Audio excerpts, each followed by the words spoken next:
And we're live. Hello, everybody, and welcome to Forever Red Devils. This is your latest Manchester United news and updates. And coming up on the show, we're talking about a very interesting interview that Benny McCarthy has giving us official confirmation that United were targeting Harry Kane amongst two other strikers before we eventually went and got Erasmus Højlund, and why those deals didn't go through, and how we're still looking to pay. And then the big story about Ruben Amorim potentially being wanting to leave, as well as an update on Victor Osimhen and the opportunity for him to join United, and whether it will or will not hinge on having Champions League football, which is pretty much guaranteed no at this stage, unless you were to somehow flip a Europa League. But doesn't look very likely, given the fact that we've got all our injuries and just not playing well at all.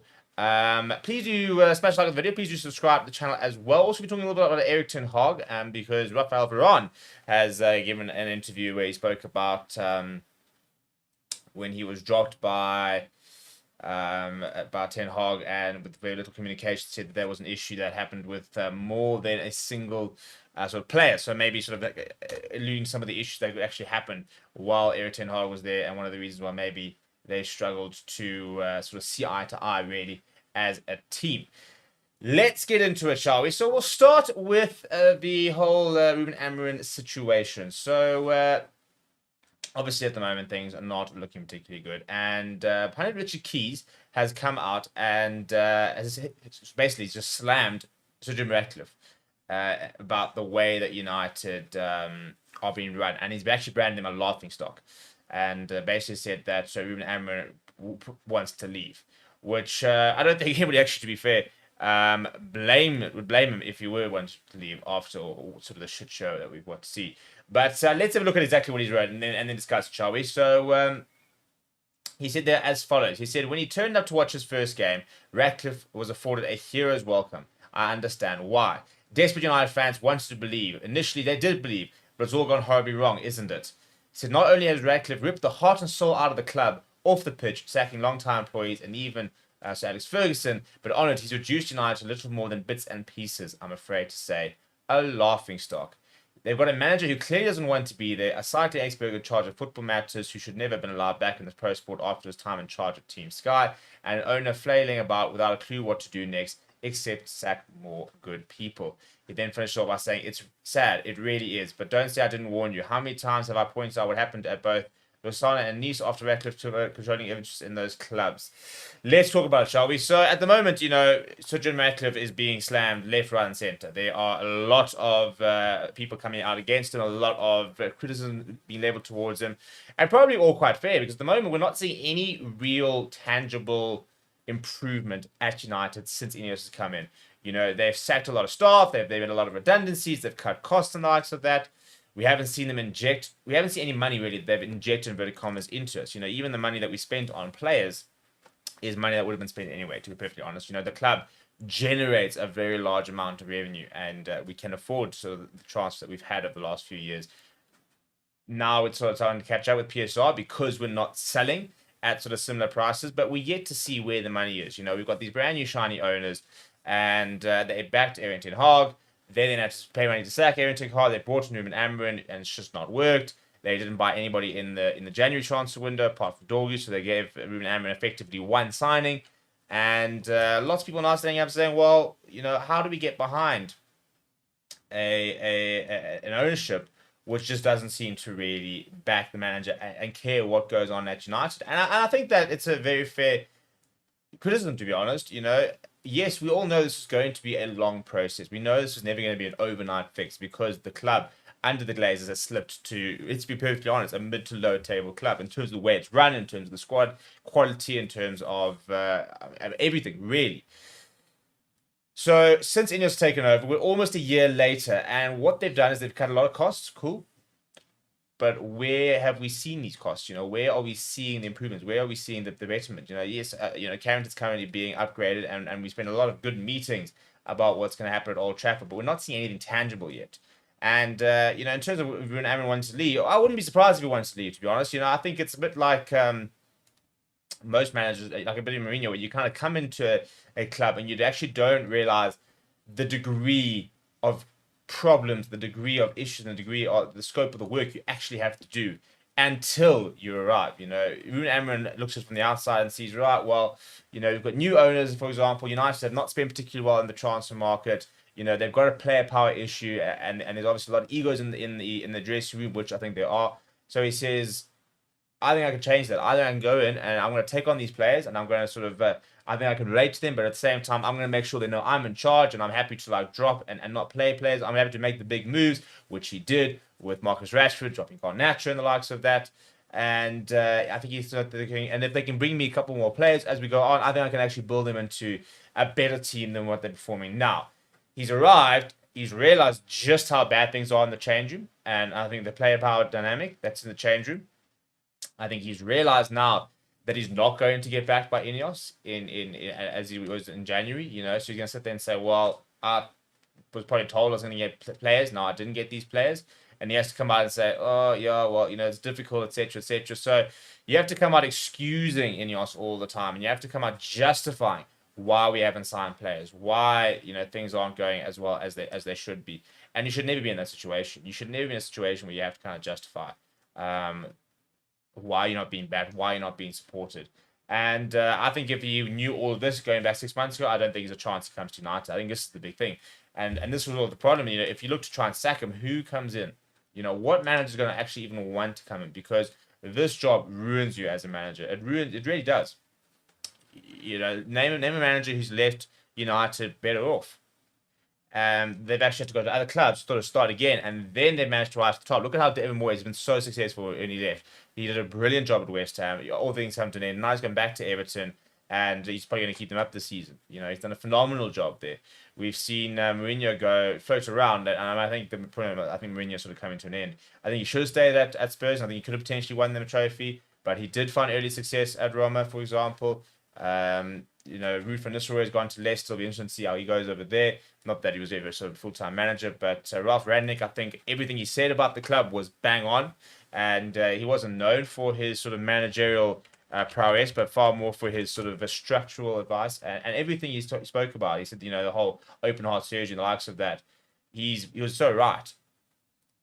And regardless of the football he played underneath him, he identified the problems very, very early on. And he said very openly, well, this is what we need to change, and we've got to change it. And I think that he was the right person to make those changes.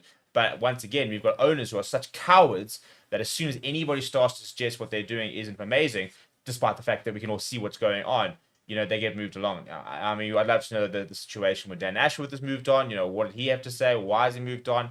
And this is the problem. It's just such a big ego complex when it comes to United ownership. We've got a whole bunch of people, and nobody is willing to admit when they're wrong. Nobody's willing to understand other people's ideas or be open to change. No. At the moment, we're sitting in an ownership where it's all about, no, we know what we're doing. And, you guys don't understand. We don't know what we're doing. And they're sitting there going, well, you're making more and more decisions. The club continues to slip by. Everything continues to get worse. What do you actually know? Because right now, when we look at you, we just think we know absolutely nothing. And right now, all your actions prove that you know nothing. And until that starts to change, I don't see how we progress. And this is the biggest thing. When you're in a situation like this, when you've got a club like this, you've got to shelve the egos. You've got to change the way you look at things. You've got to make sure that you leave the ego at the door, and you've got to be very realistic with where you are as a club. You have to be very realistic with the decisions you've made, and that's not going to happen overnight. But you've got to be willing to make big calls, but also be able to understand when you've made mistakes and understand why we've made mistakes. And that's the biggest problem. You don't get the confidence, do you, right now that we've got sitting with an ownership group or even a leadership group who have got the ability to acknowledge what they've done wrong and to be able to acknowledge where they need help and to make those changes. And it's not going to change. Nothing's going to change until that. And I feel like there's a certain amount of stubbornness as well with Ruben Amorim. And yesterday we were sort of talking about the fact that, we're not trying to justify the player behavior. There's far too much player power as it is. We know this. But at the same time, we talk about there's so much player power. If you look at the Man United squad right now, it's a very different squad to what it was under the likes of Mourinho, for example. It's a completely different squad. I mean, you look at players who played under Mourinho and... trying to think of them. I mean, Luke Shaw's injured at the moment. But Dallo would have played under him. and Victor Lindelof would have played under him. Trying to think of anybody else who would have actually really played under Mourinho. If you look at even Rangnick, for example, you look at our players at the moment and the squad, and it's a very new squad. It is a very new squad. I mean, Amad Diallo's only really played under Ten Hag, and if you look at the Ten Hag and above, then that is Amad Diallo, Garnacho, Lenny Euro, De Ligt, Martinez, Casemiro, Eriksson, Xerxes, Hoyland, Malacia. You've got even like the Johnny Evans, and I mean Bruno is one of your longest serving members. So we talk about the fact that the players are always the ones that get managers sacked. It's not true. These are not the players that got Mourinho sacked, for example. These are not the players that got Van Gaal sacked, and the players that got even Rangnick sacked to a certain degree. It is a completely different squad, and yet the problems remain. And this is why I say, I'm not trying to justify the players, but you've seen the likes of a Marcus Rashford move on. But if you go look at the players and when they arrive, for example, it's not the same squad. It's not. And that's why I think, it's, yes, the players need a lot of, need to take a lot of blame over the years. But I'm actually going to look at it right now, and we'll put it on screen because I'm very interested to see if we look at the players and when they joined. So, I mean, we look at Man United managers and the likes of that, and everyone's like, these managers, these players have got all these managers sacked. I basically want to look at who's been there longer, who was there with Rangnick, who's an interim manager. He came in 2021. Mark Carrick was the caretaker, and so Solskjaer. So you're kind of looking at the Solskjaer era. So Solskjaer was sacked on the 21st November 2021. Okay, so if we go and look at the players, I'm going to actually put them on screen over here because I think this is going to be a very interesting.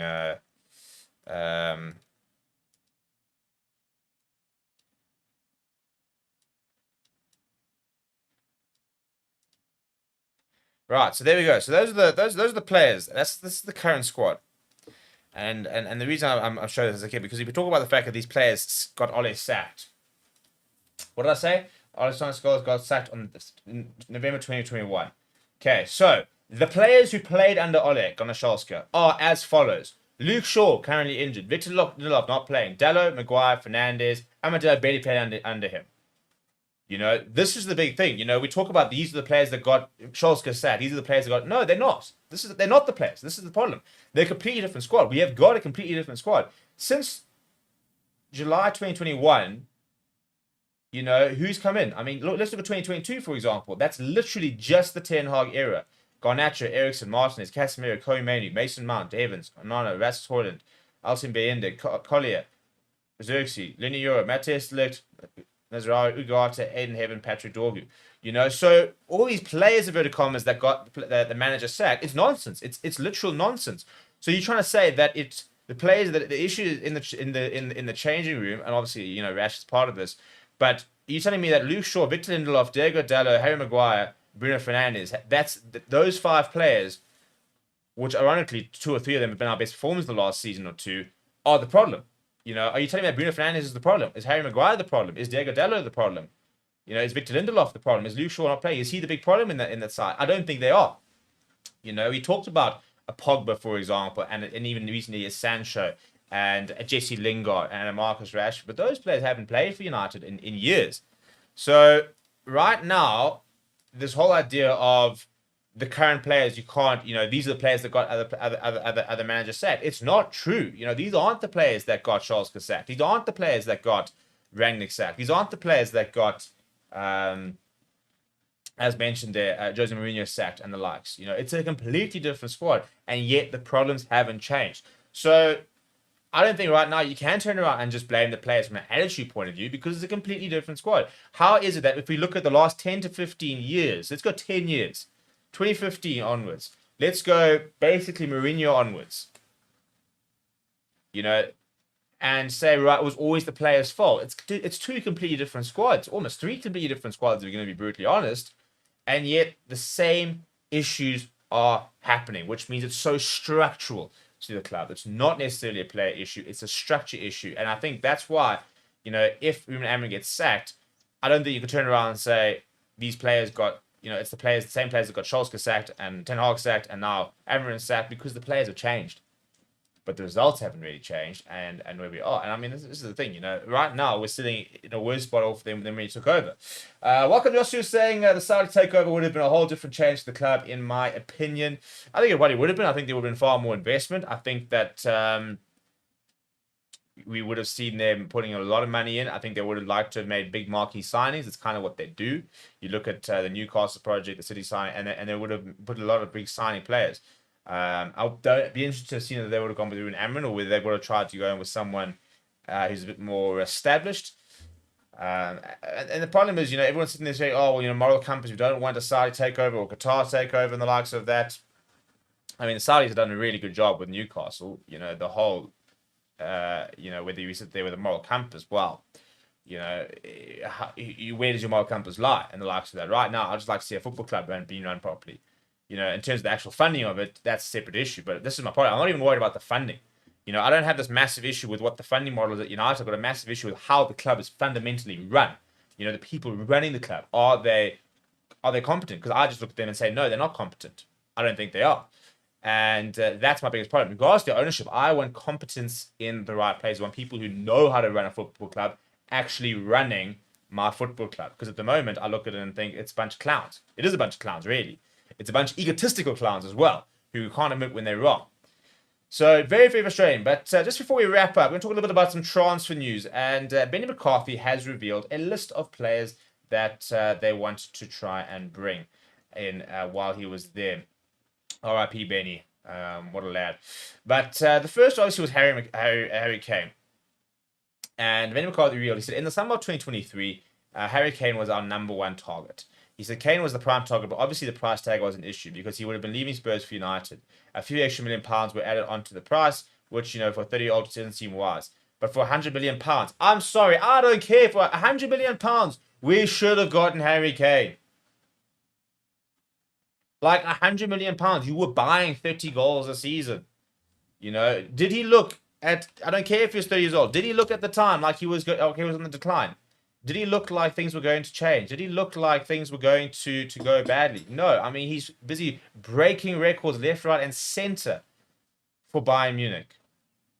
He's got more than a goal per game in the Bundesliga. He's got his Champions League record is also insane. I mean, his season right now is 31 games, 29 goals, 10 assists. £100 million. I'd pay £100 million for him tomorrow right now to bring him back in. We should have paid whatever. If they wanted 110 million, we should have paid 110 million at that stage, because you were buying the best striker in the world, the most complete striker in the world. And I'll say it very, very clearly. Harry Kane, I would prefer to have Harry Kane right now than Erling Haaland. 100%. It's a 10 assists. He's got 39 goal involvements in 31 games for Bayern Munich this season. Last season, in a full season, he got 44 goals in 45 games and 12 assists. That is 56 goal involvements in 45 games. Let's put it this way. Massive, massive stat. Harry Kane has got 21 league goals this season. Okay, 29 league goals in 20 league games. Right, the reason that I'm mentioning this, so let's just remember that. It's 21 goals in 20 games. Manchester United in the Premier League this season have got 28 goals in 25 matches. Harry Kane by himself is 7 goals behind United, and he's got 5 games to try and catch it up. He could very well score more goals in the league for Bayern Munich than United will this season. £100 million would have been a brilliant price tag, and I think things could have been very, very different, because we've got a player who, regardless of where it's a bad team or not, will score goals. If he's available for this transfer window for 70, 80, I'll go buy him. You go and buy him. And I think he would come. This whole thing of, well, why would he come to United? Because United are still United. We still have that pull. And I think, Harry Kane wants to win a trophy, so he's going to go to Bayern Munich. He's going to win the league this season. He's going to get that monkey off the back. I think that's the big thing, is that nobody rates him because he hasn't won a trophy. He's going to go win the Bundesliga, and I think after that, that'll be the monkey off the back. They've got a 8-point lead. I don't see them losing. They've lost one game all season. Bayern Leverkusen haven't been what they were last season. So he's going to go win the Bundesliga. And I think if he were to, for example, win the Champions League, I think suddenly will becomes a potential candidate for Ballon d'Or, to be honest, because nobody will give it to him because, he doesn't have the PR machine that the likes of Jude Bellingham has and doesn't play for Real Madrid. But after that, I think he's a player who would come back to United or come back to the Premier League and try and do it at United and once again show. I think, you've got the Premier League all-time goal scoring record. And, I think he would love to break that. So I think he was right to leave. And I think Bayern Munich was the right place to go. He's 53 goals behind Alan Shearer. He probably needs about 3 to 4 seasons in the Premier League to get that. And I think he can play for another 4 or 5 years. So I think if he were to come to, he's currently sitting with 213 goals. He is 47 goals behind Alan Shearer. He's somebody who generally scores. So let's say he scores 15 goals in a season. He needs 3 to 4 seasons. That's what I'm saying. 3 to 4 seasons, and he can break the all-time goal scoring record in the Premier League. Why wouldn't you want to do that? You've gone to Bayern Munich for 2 seasons. You've got your trophy. You've got ridiculous numbers there. Maybe the Champions League is the big thing he wants to try and win. But if he were to do the double this year, then why not? Why not come back and try and break that Premier League goal scoring record? He's not going to go to an Arsenal, for example. He's not going to go to City. He's not going to go back to Spurs, I don't think. And he's not going to go to an Arsenal, obviously. So it's between United and Chelsea, I think, really, if he comes back to the Premier League or if he goes back to Spurs. But I think Spurs is such a shit show. I don't think he'll want to go back in it. And I think, he come back to United, he'd be the captain of United and, he'd hopefully be part of the big sort of revolution. Yossu's saying, do you think that Ruben's comments on the players for a few weeks ago affected the state of the locker room? Yeah, I don't think it helped. I don't think calling him the worst United team ever, and I don't think saying that his job's so hard, and I don't think saying that he just doesn't have the quality is really filling those players up with a sense of, oh, you know what, actually, we're quite good, actually. We can actually do a job. He's basically sitting there saying that my squad's shit and I need to find a new one, which doesn't help. It really doesn't help. Other transfer news, by the way, only sort of update and positive news is apparently Victor Osimhen would be keen to join United regardless of Champions League football. 26-year-old Nigerian striker currently on loan at Galatasaray. Apparently has about a 60 there. He's got a £62.2 million release clause this summer, which we should go and activate and definitely try and bring in. We've got to bring a striker this window. That's the main thing. Jakarish, for example, as well, is obviously going to cost a lot more money in theory. But if you're going to spend £70 million, I don't even care if he's 31, 32 years old. Bring in Harry Kane. You need an instant fix right now, and he would. He would be an instant fix. I'm not saying Victor Osimhen wouldn't, but I think you need someone who's Premier League proven, who can come in, knows the league, knows how to score goals, knows how to play in a poor team, and get the results, and that's what Harry Kane is. And I think if we had gotten him, I think things could have been very, very different. Because also, when you a player like that can drag you through seasons, that then you can sign better players around him. You can really start building a team around a player. Now we've got all these very young players, which is great, but we've got nobody senior. And this is the thing, Rasmus Højlund, I think, could become a 20-goal striker. But right now, he's having a bad season and everyone's turning him and he's got all the pressure. Whereas if you've got Harry Kane scoring all the goals, Rasmus Højlund coming off the bench and adding in here and there and learning from a Harry Kane, then I think you've got quite a nice situation. And then I think you've got, preparing the one. You've got the one for now and the one for later. So, yeah, the other options that looked at was Victor Osimhen. So, Benny McCarthy has confirmed that we have looked at him, and he obviously probably will be on the radar. And the other one was Randall Koulibaly. He's not, to be fair, gone on to do massive things. I wouldn't have minded having him. I think he's better than what we have at the moment. But I don't think we've really missed out on him, for example. But we're going to wrap up there. And we'll see you guys all tomorrow, so make sure you come and join me. Please do smash the like on the video. Please do subscribe to the channel as well. Thank you very much for watching. My name is Steve, and I'll see you guys all.